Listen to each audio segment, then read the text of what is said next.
A topic again today in a second. We'll do it live. Live. All right, everyone. Welcome. End of the year. James, Yeah. what's our topic again today? For the fifth time, how to build a salon that runs without How you to build behind a the chair. salon that runs without you behind the chair. That is the ultimate goal, ladies and gentlemen. I think for most of you salon owners, it's like you want your business to run without you, and you don't want to be the sole breadwinner in your salon. Because if you are, then what begins to happen is you can't take vacation. You can't take a break. You need to go to work in order to pay the bills. So part of owning a business is not being the business. If you're in a suite right now, this is going to be a real big challenge. If you are in a smaller salon, even 3 chairs, it's much easier. So let me just speak to all the hairstylists real quick. Owning a salon takes an identity shift. So if you are going to be an owner, you have to fully commit to being an owner. And that means you're not a stylist anymore. And for the owners out there, if you still think like a stylist and you still think like a barber who works behind the chair, you need to completely change how you think of this business and step into your salon owner, barbershop owner mindset. Because every decision you make is going to be made from the perspective of a hairstylist. And that's not going to really get you to where you need to go to step away from behind the chair. Right now, you think that you need to make money. And this is the hardest thing that I had to deal with. Like, I made so much money behind the chair. How could it be possible that my salon could actually make money without me doing the work behind the chair? Because you really just keep all that profit for yourself. And then you kind of rely on your salon team to pay the bills for you. And that's just not a reality for some people. Some people actually make really good money owning a salon, but they do things differently. They don't rely on themselves. So the first thing I would do if I had to do this all over again is I would treat myself like an employee if I was working behind the chair. And what I mean by that is if you have a commission structure in your salon, and this goes against everything I ever did coming up through the ranks. But now looking back, as a business owner, this is how I would do it.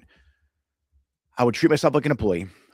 I would give myself my commission, even if it's not W-2, right? Even if you just allocate the commission like you do for everybody else, and then put the difference in in an account somewhere. You could still like 1099 yourself from a separate entity. I'll get into that on a different conversation.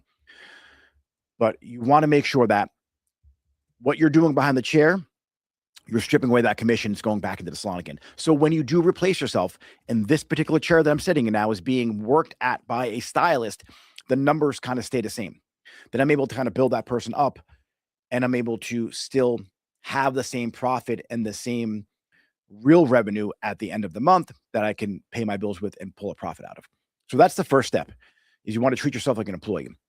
Next step is you want to make sure that you're doing things in your salon that owners do. Now, not admin, not front desk people, not assistants, that business owners do. So if you are spending your time as an owner doing $10 an hour tasks, you're never going to be a 7-figure salon owner because you're too stuck doing things that don't really drive the business forward. As an owner, you're a visionary. You have a vision. You have something called maker time. So there's 2 types of time in the world from the business perspective: maker time and manager time. I would say 80% of your time should be really dedicated towards that maker time. What are the things that bring in more clients? What are the things that keep clients coming back? What are the things that only you can do because you're the only person with the vision for the salon? That maker time, that manager time, you have to replace with somebody else to do doing those tasks. So make a list of all the things that you do outside of cutting hair and coloring hair. Where do you spend a lot of your time at? Is it putting out fires? Is it dealing with like just shit that you can pass off to a virtual assistant or pass off to somebody who can handle full focused attention, committed to these tasks, and get it done in like 3 to 4 hours? I promise you, if you can get yourself an assistant, not an assistant for like applying your color and doing your blowouts for you, but get like an admin assistant. They're so easy to find. You can find them on Upwork. You can find them on all these other virtual assistant websites that are out there. That's step one. I want you to replace these tasks that you're doing that eat up a lot of your time, that I think a lot of you do because it makes you feel important to the business, and it's keeping you from doing the things that are really, really going to drive the business forward. So that is where I would take an account of all the things that you're doing. Are you editing videos right now? You could probably find an editor. Are you going through your emails, replying back to your guests in the salon? The front desk can do that, or a virtual assistant can do that. Like, what are these stupid tasks that you're doing? Like, are you doing all the inventory? If you spend 2 hours doing inventory, you could pay someone to do that for you. That's why it's important that you document your process. So get a camera like this. Your iPhone's perfect. Set it up. Have it film you doing the inventory as you're doing it. Get a microphone. Explain step by step how you're doing the inventory. Things that you notice that another person may not pick up on because you've been doing it for so long, and you want to kind of just do the voiceover. Explain step by step what you're doing. You take that video, take the transcription, upload it to some kind of AI, ChatGPT, Claude, whatever you like to use, have it create you the ultimate guide and checklist for doing inventory. And then you do that for every single task that you do in the salon. Now, once you have the exact steps on how to do the thing, you delegate it. This will give you freedom from the stupid things that you're doing all the time. And then you could have somebody do these tasks for you. The one thing you don't want to do is you don't want to mix commission like with a team member and a stylist and be like, hey, I'll give you more commission to do this particular role. You want to separate those two. You want to pay them a completely separate salary for that role. Because what happens is, and I've done this too in the past. Hey, Jen, because you're thinking like, oh, I don't have a lot of money to pay someone to do this thing, but you will. But just bear with me for a second. If you say, hey, you're getting 50% commission now, I'll give you 60 because you're thinking I don't have to pay them for it. It comes out of their extra work. They're like, oh, cool, 60% commission. I'm going to make so much more money. They're going to do this particular task for you. Then what happens when the task's not being done properly and you remove that person? Now you have to have the conversation about taking away their commission. And it just is a hard conversation to have. It's silly. So like, all right, Jen, I'm going to pay you $200 a week to do this particular inventory task or do whatever the thing is. Makes it a lot easier when you pull that task away and replace it with somebody else. In the beginning phases of owning a salon, like you're not sure like where your money's going and you're stressed because like you are making, $200,000 a year behind the chair and you're spending majority of that money and you're reinvesting to the business and you're like, where's my money at? And you're like, I have no money to pay somebody else. That's because you have no time to focus on the business. You don't know what's going on with your inventory because you have so much color. You got so many products in the back bar. You don't have time to negotiate with your distributors.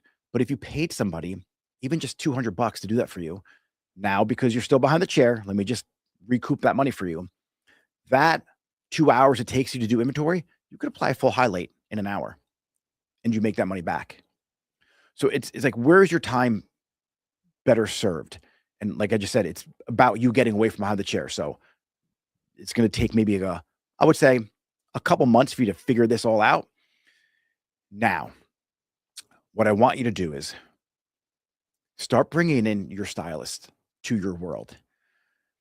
Have one of your assistants, one of your junior stylists help you apply color. Have them do your blowouts for you.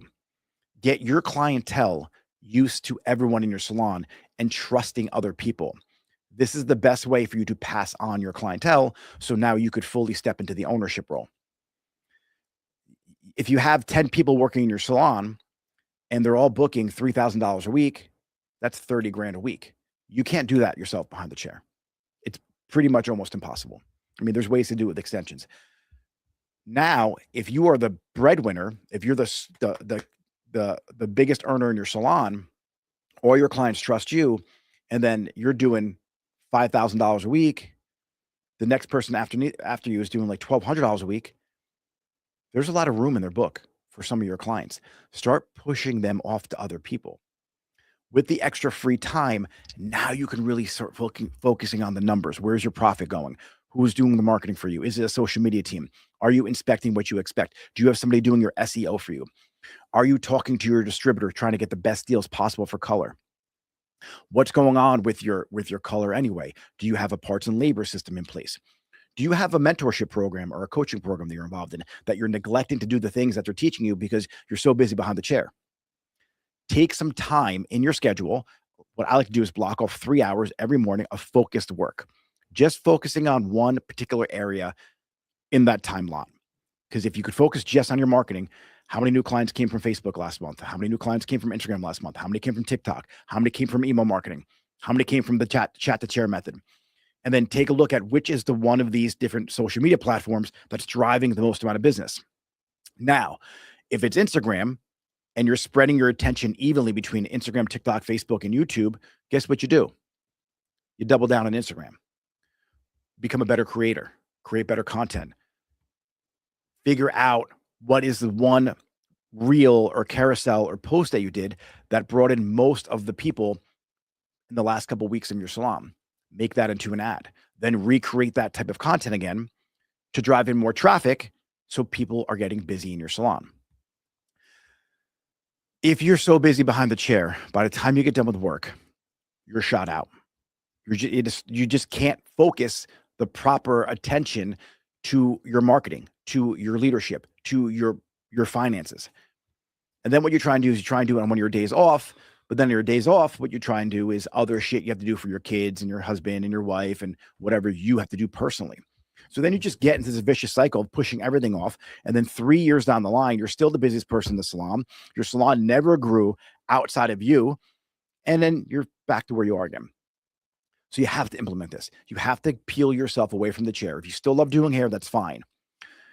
If you want to do hair and you're like, Nick, I hate doing all the other ownership stuff. Like it just bothers me. I don't want to do it. The beautiful part about this industry is you could pay someone else to do it for you. You could still just work behind the chair. You could work full-time behind the chair and hire a full-time manager in your salon. There's something that you hear me talk about called an org chart. So you have an organizational chart in your business. And what you do is you break up each one of the areas of your business to particular positions in your organization. So you have your chief marketing officer, you have your chief financial officer, you got your CEO. You have these little areas of your business, like your marketing, your finances, your operations that you do yourself right now as an owner, kind of half-assed, to be honest with you. And now you can start delegating that to other people. Assign a person whose sole focus is just the marketing. And then you can just focus on doing your clientele. And then you have someone running the business for you and you're doing the thing that you love. Now, if you don't love doing hair anymore and you love the business side of it, then you can wear all those hats. And then as you grow your salon to either 2, 3, 4 locations, or you grow in team member sizes, then you start recruiting other people and having them do those tasks. And what you do is on a regular weekly cadence, you meet with your marketing director, then you meet with your finance director, then you meet with your operations director. What's going on with the culture? Who's doing education in your salon? How is your team growing? Is your salon helping them grow in their career, or are you just a place for them to come and sit in the back room and scroll on TikTok and Instagram? So there's a huge gap between stylist and owner. And that gap needs to get filled with skills, ownership skills, leadership skills. You have to learn the language of money. So when you sit with your accountant or you sit with your financial person, you're having an intelligent conversation. You're not just listening to them to you feed you information on what the numbers are in your business and you have no idea what those numbers mean. You have to be able to take that data and you have to be able to understand what they're saying to you and then take a look at your marketing department and be like, oh shit, we're 20 less new clients this month. What happened? What does that do to the revenue? How much money is left over at the end of the month that we can reallocate to marketing again? And then when you reallocate that money to marketing again, is it profitable? What's your customer acquisition cost? See, the whole thing about getting away from behind the chair is you're going to feel like you're not doing any work because to you in your mindset, work is actually doing a haircut or doing color. And that's the stylist mindset I was talking about earlier. When it comes to being an owner, work feels like it's boring. Like you feel like you're not doing anything. Sometimes you're just sitting there for 3 hours trying to figure out how to run Facebook ads because you don't want to pay an agency $4,000 to do it for you, which I totally get because they suck, majority of them. But what happens is it starts to click. You may spend 4 hours today trying to get your Facebook ads up. At the end of that 4 hours, you have nothing. You just have a list of things that you know not to do tomorrow. Then tomorrow you wake up, you spend another 4 hours in the morning trying to figure out these ads. I promise you, at the end of a couple days, you're going to have it figured out. You won't if you spend 3 hours today or 2 hours today trying to figure it out, and then you're back behind the chair again tomorrow. And then you spend another 4 or 5 weeks booked out, and then you spend, oh shit, I gotta do Facebook ads, another 2-hour time block because now you saw a YouTube video or saw someone like me talking about Facebook ads and the power of Facebook call ads and how I grew my salon from broke, near bankruptcy when I took it over to $1 million salon. You're like, shit, I got to try this thing. And then you spend 2 hours, you don't figure it out. You're like, you know what? I'm going to hire an agency. You hire an agency, they speak a good game on the sales call, you pay them $4,000. Now they're spending your ad budget, and now you're having no new clients come in. You're out $4,000 for the first retainer, and they're spending $4,000 or $5,000 a month in ad spend, getting no new clients because they don't understand your business. That's why you can't do hair all the time. You have to become a student of business. You don't have to be a Facebook ads expert. You just have to know the language of Facebook ads so you can hire someone from Upwork or do it yourself. You don't have to be like the best leader in the world. You don't have to be John Maxwell. You don't have to write a leadership book, but you do have to know how to have hard conversations with people. You do have to know how to keep a standard that's equal for every single person in your salon. So there's a lot of skills you have to learn. And if you just know the skills of cutting, coloring hair, doing fades, doing lashes, whatever it is that you do, you're never going to truly be an owner. So in order for you to fully step into your ownership role, you have to learn all of the skills and language required for every single position in that organizational chart. Then you can delegate it. Because a lot of mistakes that I made in the past was I delegated a particular role because I didn't feel like learning it or feel like doing it. And to be honest with you, that's where like that kind of shit the bed. I got hired a marketing team and I kind of knew marketing, but I paid this company to come in and do my marketing for me. And it just did not work. Like it near bankrupted me. Had I known a little bit about Google ads and had I known what a return on ad spend should be, and had I known some of these other metrics and really important just definitions, like what these terms mean, I wouldn't have got taken advantage of. And I don't think they did it like on purpose to ruin my business. This is what they were doing, but they didn't know how to really run Google ads for a hair salon. You know how to run a salon. You know what kind of clients you're looking for. It's not that difficult to run a Google ad. It's not that difficult to run a Facebook ad. It's not that difficult to pull the person in the back room and have the conversation with them about why they're showing up late. But it is difficult when you're doing 60 hours a week behind the chair just to keep the lights on. So step one, you have to replace yourself, which means you got to pull people who are on the floor, who do hair in your salon into your world with your clients so you can start peeling those clients off. Now, if they're not good enough, you got to go back another step and train your team. You have to use every single client that you're doing as a learning experience for every person in your salon who's lacking that particular skill. I don't care if it's a stylist who's been doing hair for 5 years. If they're lacking in a skill, hey, Jen, come here for a second. See, Nancy, this is why I weave her foil in the front like this. This is why I chose this toner. This is why I overdirect the hair this way. I call people in my salon into my world and explain to them why I'm doing what I'm doing on a particular client for a specific reason.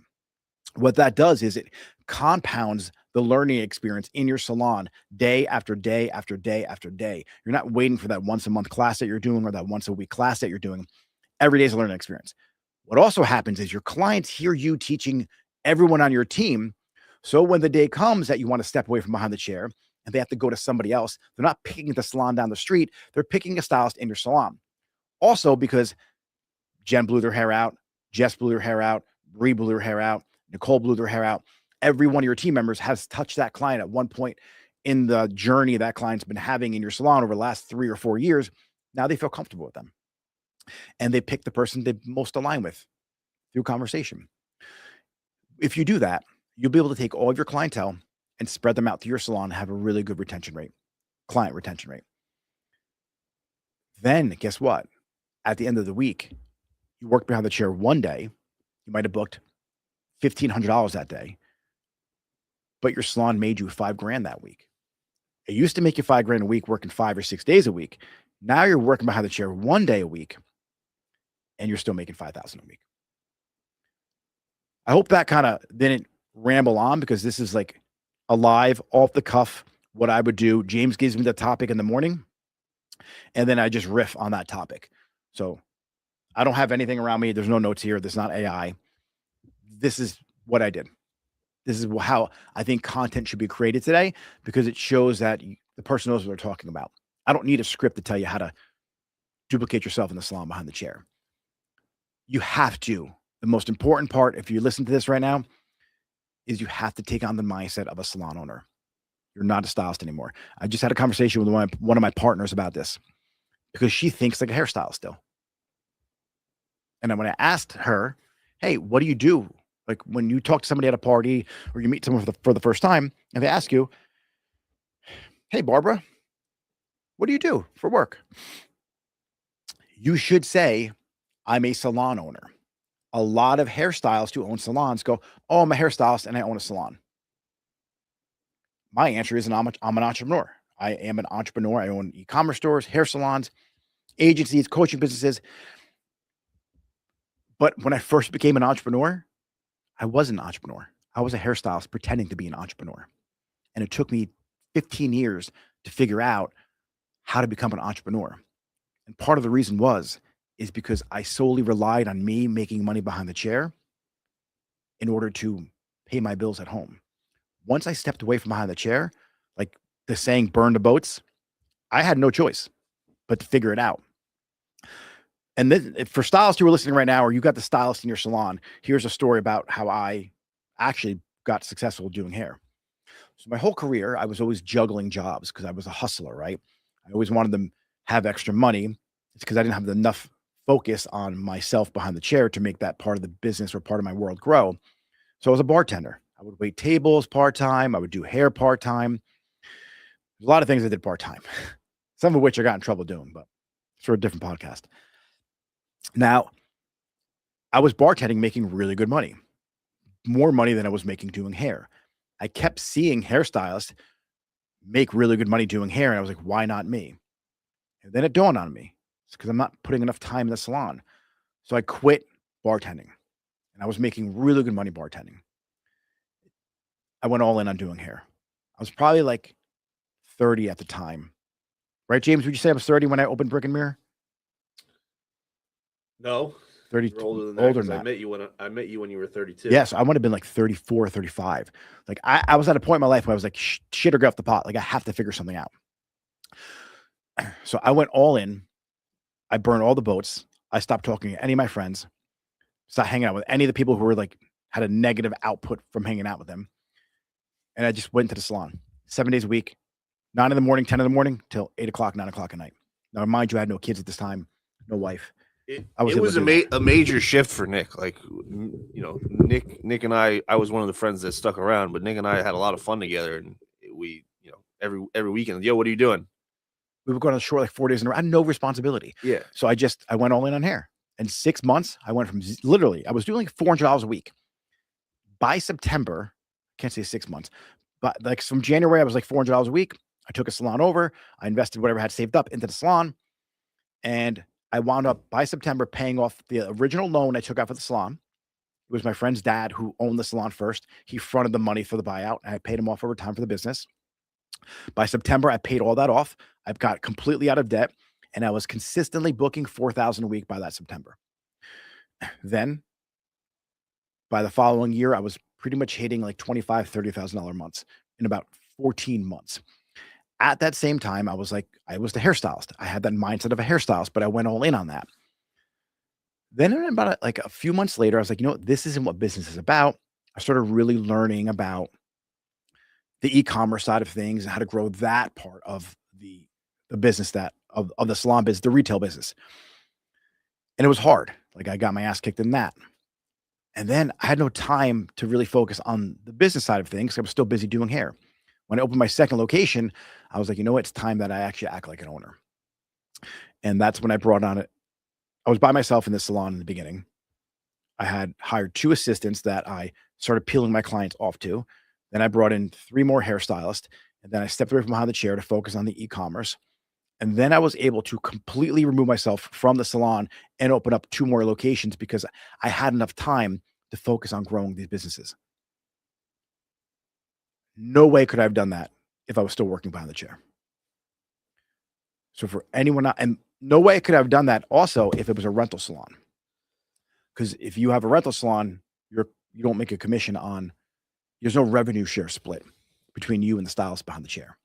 So you kind of are stuck at a ceiling of finances if you do a rental salon. If that's your business model and you're happy, then be happy. Like then keep on rocking out. Find another way you can create some kind of stream of income doing what you do now, which is called your personal economy. And it could be a digital product, could be e-commerce, could be you could be an affiliate marketer, could be an influencer. There's a lot of things you could do, education. But the secret to really growing and scaling a hair salon is the commission model or the rev share split model that I like to use. But it comes at a cost of learning how to market, how to lead, how to run operations. I would say leadership, if you're going to focus your attention on 2 areas, it would be marketing and leadership. Reason being, if you're really good at marketing, you could attract stylists to join your team. You could attract clients to come into your salon. If you're really good at leadership, you can lead your clients to the best service for them, because leadership really is a precursor to sales. All you're doing in sales is leading their client or leading your client to the extensions they need or they want, leading them to the keratin treatment that would solve their hair frustrations with frizz, and then leading your team to show up for themselves properly, making sure they post on social media. So marketing, leadership, if you're going to focus on 2 areas right now, that's what I would focus on. If you're an owner stuck behind the chair, become an expert world-class marketer and understand every single aspect of marketing. If you dedicate a couple hours every morning over the next few weeks to months, you'll be an expert marketer. It's impossible for you not to, unless you have some kind of major disability. And in leadership, start getting really comfortable with being uncomfortable. That means speaking in front of people because you have to lead your team in team meetings, having the hard conversations with a hairstylist who brings in a lot of revenue to your salon, but yet her actions are a little toxic. You don't like her vibe she's putting off in the salon. She always has like a backwards comment to make about something in your salon, but you're afraid to stand up for yourself because you don't want her to leave your salon. That's not leadership. That's being a coward. So if you master leadership and you master marketing, you're off to the races. James, Nick, we're going to probably jump into a quick Q&A. If there's any questions, guys, please leave them in the chat, whether you're on YouTube, Facebook, Instagram. James can see all of them. Drop your questions right now. It is, as of right now, we're filming this. It's almost New Year's Eve. We got 2 more days. So a lot of you guys should be busy in the salon. Unless it's Monday. Today's Monday, right? Yeah, so you guys might have off today, kind of recovering from Christmas. But if you're hungry, you should have your salon open today. James? so we have a statement in question from Autumn Scheiss. Right now, I can't pay my bills or staff without being behind the chair full time. Not the goal forever, but now we are slow and building. I pay hourly plus commission. Hourly is 14 per hour. Commission is 40% of service sales once hourly is covered. Since I pay hourly and we have a lot of downtime, is it a good idea to have my team work? Okay, this is a great question, Autumn. And this is a great time for you to have them doing things like building their marketing skills. She said work on inventory, marketing, social media content, all of that. Anything and everything that takes your time away from doing a client right now, teach them that skill. Anytime you're doing a client, like you should really power book yourself and get yourself so overbooked and oversubscribed that the overflow goes to them. You have the skill set because you are good at doing hair. You want to make sure they're filming you. You're going live, have them go live, ask you questions, have them go out to the coffee shop and find someone sitting there who needs their hair done. Be like, hey, I need a model. We have Wi-Fi in my salon. Your routine to get done. Let's fucking go. Have them go grab people out in the street. There's if you could do a combination of old school marketing and new school marketing, like if you have two people in your salon or you're slow and she's slow, do something fun with creating content. Like go out with her in the street and do a Q&A with people. Have her hold the camera, you hold the microphone, and be like, I'm going to ask you 3 hair facts, right? Or myth or fact. Cutting your hair makes it grow faster, right? And just get random people in the street and make a fun little thing about it. Go to the coffee shop down the street and do that with certain people sitting around. Like that's the kind of content that is really well on social media that you can pull into our world and things that we do. But yeah, you're gonna want to bust your ass as an owner for only so long until you're so overbooked that you can fill your other team's books. Then you start peeling off time to start focusing on growing the business. But there's going to be a time that you're going to be doing 10, 12-hour days. It's not going to be forever. It's going to be for, maybe a few months to a year. But then after that, you should be good. James, next question. Pretty girl, what if you charge a lot more than an apprentice? That's awesome. Because then here's how I do it. Let's say I charge $100 a haircut and my apprentice charges $30 a blowout. I cut hair dry, so this scenario works really well for me. My apprentice does the blowout. The $30 goes in their column. The $70 stays in my column. This way I can see, and they can see how much they're contributing to the salon's revenue. If they apply color with me. We split the head in half. Again, their single process is $50. Mine's $100. They get 25 in their column, and then they get the rest of it, 75 goes in mine. So you just divvy it up. Now, when your clients need to get the single process put on, they could just go to the apprentice. A lot of times you pay the apprentice by the hour. So by having you do it this way, it allows you to get more freedom in your book to do an extra client and start building their book up.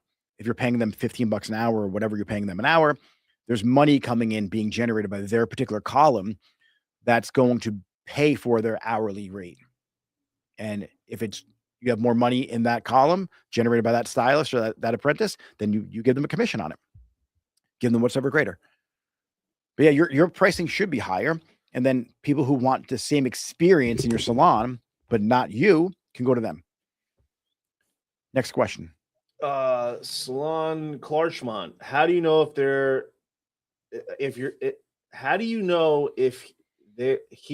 coming from, where they're coming from? I'm guessing. I ask most of my people, and they always say Google reviews. Okay, I like that question. Here's what I asked them. Hey, what did you search for when you were looking for salons? Oh, I found you on Google. What did you Google? What did you put in the search? Best salon near me, the most handsome hairstylist in the world. Like, how did you find me? And like, based on that is what I want to record. All right, they put in best balayage in Oklahoma. They put in best hairstylist in Detroit. They put in best salon for highlights in Fairfield, New Jersey. What is the verbiage they actually searched for? That's what I'm recording, because I want to know what they were looking for that we came. Now, the reviews are great, but they didn't find reviews. Best reviewed salon. That could be a question they asked. They didn't magically find your review somewhere. Something had to lead them there. Same goes for social media. Oh, I found you on Instagram. Okay, cool. Did you save the post by any chance? I did. Great. Let me see it. Let me see that post. Now I make a mental note, or I send it from their phone to myself, so I have it in our conversation. And then I keep a track of like all the different types of content that are bringing all the different types of clients. And then I double down on what's working. I am Meizuong. How about personal salon model? How can I figure out what I should prioritize doing first? James, ask that question again real quick. How about personal salon model? How can I figure out what I should prioritize doing first? Personal salon, meaning like you're working by yourself? That's what I'm guessing. All right. what you want to prioritize first is a virtual assistant. So what I like to prioritize is, how do you make your money when you're in a suite or a personal salon? It's you working behind the chair. You want to make sure that you are busy behind the chair and you're not stopping what you're doing to answer emails or the phone. So Open Phone, it's an app that you can get that anyone in the world can access your phone number, text message, phone calls, whatever you need. I would have a person manning that for you right out the gate virtually. Pay someone between $4 and like $6 an hour. Now, for those of you who have a scarcity mindset, you're paying someone $6 an hour or whatever the number is. That doesn't mean you sit and do nothing. That means now you're doing hair. So if you're doing a highlight for $250, and it takes you an hour to apply the foils, guess what? So you made $245 because you're paying someone $5 an hour. Like, you just have to find a way to do something where you make more money with this time slot in your book than you're paying someone to do for you. And that's called the replacement ladder. You're replacing the tasks that you're putting off till after work. Now that client who left you a message or called the salon can't get in. She calls somewhere else. Now she's not in your book anymore. So that's what I would prioritize first. I would prioritize getting somebody to handle the client communication with you. If you're busy, like if you're not busy, then you have to, get busy. And then if you're working in the salon from 10 to 6, let's say, and you only have 2 clients a day, well, guess what? The extra hours are dedicated towards creating content, doing outreach, things like that. And you have to do that until you get too busy. James, last question. We have a couple questions today. Oh, cool. Fire through. We have Sasha Lindsay. I love being behind the chair and I don't want to own a salon. Not a question, but just a topic to maybe options. If you really love being behind the chair, I love owning my suite and want options to make more money, but still be behind the chair. Yeah. Become an educator then. Create a digital product. You can literally create, like Maria has this $27 product or a bunch of them that she sells on the internet.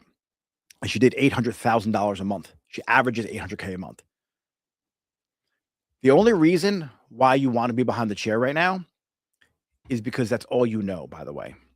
Like, I know you love it, but wouldn't it be nice to go on vacation and make as much money as you did on your busiest week without having to work behind the chair? Now, granted, this is your passion. You love doing it. Teach other people the skills that you have that make it so enjoyable for you to do. That's called your personal economy. Create a product line. Create an e-commerce store. So for me, I like the business side of hair more. So this was an easy transition for me. I was really good at doing hair, though. I naturally had a talent at doing hair, which is why I liked doing it, because I was good at it. It just was boring to me. Like for me, this is a hard conversation when I talk to a stylist and they're just not busy. It's crazy to me. You can 100% make more money selling a digital product and educating people, because if someone's sitting in your chair right now, that's one person in your chair that you're trading your time for to do their hair. You can create the curriculum on how you apply those highlights by filming yourself, then creating a cool little class around that highlight application, how you toned it, how you cut it, how you styled it.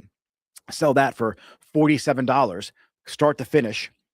And then 1,000 people can buy that in a week. And guess what that number equals? $47,000. So if you guys saw one of my testimonials, or go to my testimonials or client reviews in my highlights on Instagram, there's somebody I work with. I'm not gonna say his name. He is doing like 30 grand a month out of his suite, working a couple days a week now. He has a 2 or 3 chair suite. He was in a 1 chair suite when he first started working. Now he has money being generated by his other 2 chairs when he's not there. He only works like 3 days a week or 2.5 days now. His digital product should profit him 500 grand this year. And there's nothing crazy about what he's doing. So trust me, it works 100%. James. Balayage Boss, how do you handle clients who only want you and refuse to see anyone else on your team? Exactly what I said in the beginning of the conversation. You pull your people into your world to help you out. They're still seeing you. Hey, Jen, I know you're a couple minutes late. I know you're a couple minutes late today. Not a problem. I'm going to have Vanessa help us out, apply your color so we're not running behind. Clients are never going to be always on time. You have to be able to use what's going on in the salon, even with their hair. Ooh, Jen, like, does your hair feel dry to you? And she's going to say, yes, it does, because it's wintertime. Is it cool if we like do a mask on you today? I have a really cool treatment from Apira. It's a new hairline. Like it could change your hair completely. Like is your color's fading fast? It's probably because your hair X, Y, and Z. You explain to them it's complimentary. And she says yes. Great. So we can really maximize how long we leave that mask on her hair. I'm going to have Jen help us apply the color. While she's sitting in the chair, or sitting in the sink with the mask on, like, hey, I want to leave this on for a couple more minutes just so we don't run behind. I'm going to have Jen blow you out, and then we're going to cut you dry. You have to control the salon and who does what in your salon. When you speak with confidence and you tell people how things are going to happen, they're like, yeah, cool, no problem. You don't ask somebody, hey, and you don't put somebody, like, you don't put your client, send them off like to another chair without having the conversation. They are going to agree to it based on the trade-off for something else. They're late, you squeeze them in. Their hair feels dry, they want the mask. There's a way to do it that's very elegant and effortless. And that's how I did it. My clients were the same way. I don't want to go anywhere else. You're the best. I'll wait for you. I just pulled other stylists in my world. And then as they're sitting there, you're applying the color with them. Guess what you're doing? You're making connection points between the stylist helping you out and your client because you know your client so well. Don't pull people in to help you that there's nothing for you to connect with. Like, let's say you have a 22-year-old and a 55-year-old, and your 22-year-old stylist is helping you with a 55-year-old woman. What if that woman's daughter is in dance or competitive cheer, and this girl was in competitive cheer? Guess what? There's a connection point. There's pretty much always a way to make a connection point. All right, James. You got Salon Larchmont. I have a new assistant, 3 months out of school, giving her guaranteed salary, and anything over that guarantee goes away, and she gets 45%. And I think she feels like it's not enough. You feel like she thinks? Did you ask her? How does she get 50%? What is she doing for that 45%? Like, you have to have the conversation with her and show her the numbers. First off, let me say something. Every single hairstylist is going to feel like it's not enough. It's majority of them are going to feel like it's not enough. So you have to have the conversation with her and explain to her why your pay structure is this way, so you can invest money back into the marketing, back into the color, back into the education, back into the salon, back into the business. And when she sees the growth that you're providing for her through education and through the marketing, it starts to make sense. James. Tamika Reynolds. Nick, my husband thinks I should just stay behind the chair because it's safe money. How do I explain this vision to someone who doesn't get it? You can't. They don't get it. You have to show them. Do you think my wife wants me to do anything I do? Never. I explain my vision to people. They think I'm fucking crazy. You have to show them. So this is why you hear people on Instagram or like don't tell anyone until you hit your goal. Like, why? First off, let's unpack this a little deeper before we end the live. What is his limited belief around being an entrepreneur? And why doesn't he feel like you're capable of doing it? Safer isn't the best. Safer is safe. Accountants are safe. That's why they're accountants and they make X amount of dollars per year. Entrepreneurs are not safe. Look at the billionaires in the world. They didn't play it safe. Look at the most successful people on the planet. They didn't play it safe. So it's just, what is his appetite for risk? And then how do you position the transition to being an owner and hitting your vision and having the conversation, because it is your husband. What are the things that are worrying you about this? And then creating the solution for him to feel comfortable with, oh, this can happen. Well, this is how I fix it. This can happen. This is how you fix it. But the best way to show them is to just do it and prove it with your actions. And the funny part is, a lot of these husbands, and this is not you, directed at you by any means. They have zero idea how much money we make behind the chair. Like I used to have a client of mine. She made way more than her husband, and her husband made a lot of money. And he was always pissed at her for being on her phone and like posting on social media. It had nothing to do with the social media. He was just pissed that she was making more money than him because social media is part of her job. And I told her to tell him, this is when I'm at home or I'm dealing with clients through conversations on Instagram, that's work. Like I have this conversation with my wife all the time. She's like, you're on your phone. I'm like, no, I'm working right now. You're on your phone watching some stupid fucking video that won't provide you any income. Like that's bananas to me. So you have to let them know, your significant others, like, hey, this is part of my job, creating content. This is part of my job, like taking the risk. Like if you're an entrepreneur, this is what you sign up for. So it sucks when things don't work out. Trust me, I've been there before.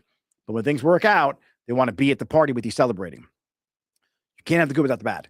You have to find out what is the negative belief, the limited belief holding them back or trying to hold you back. This is why you have to be so all in and so confident and relentless with your vision and with your dream that literally no one can stop me. I've had people make comments to me in the past about my businesses and trying to do things, and it kind of swayed me. And then you get to this point where it doesn't matter what anybody tells me. You have to be so irrational and unreasonable when it comes to your dreams and your goals that people think you're bananas. They think you're absolutely fucking crazy. And you have to go commit 100% to achieving them. You may not hit the goal, right? Who you become on the way to achieve that goal is what's important, because once you have that skill set and then intestinal fortitude, you might surpass that goal. You might make a micro pivot. And let's say you're going to open the salon, and now all these skills you acquire with marketing lead you down a different path. And now you are a digital educator and you have a different program. And now you're making $400,000 a month with your education platform. But had you not taken the risk to open the salon and learn the skills of the marketing, you wouldn't be able to use those skills in another area of the business. So everything is connected. It's who you become. All right, James, I'm going to have one more question and we're going to rock and roll. We got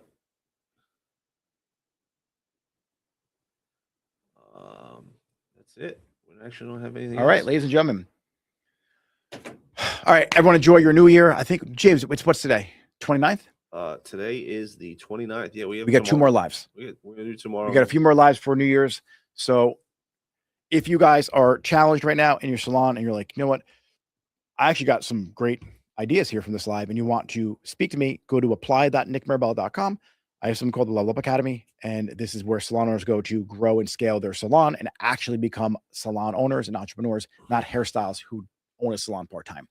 So if you truly want to become an owner and you truly want to achieve this vision that you have, and you might even own a salon right now, and you're not sure where your profits are, you're not sure how to lead a team, how to have the hard conversations, and you want to join something that a real salon owner teaches how he did it, then this might be the right fit for you. So that's nickmarabella.com or apply.nickmarabella.com. If you're on YouTube, make sure you click subscribe. Facebook and Instagram, you're already following me. So I'll see you guys later. James, we're out.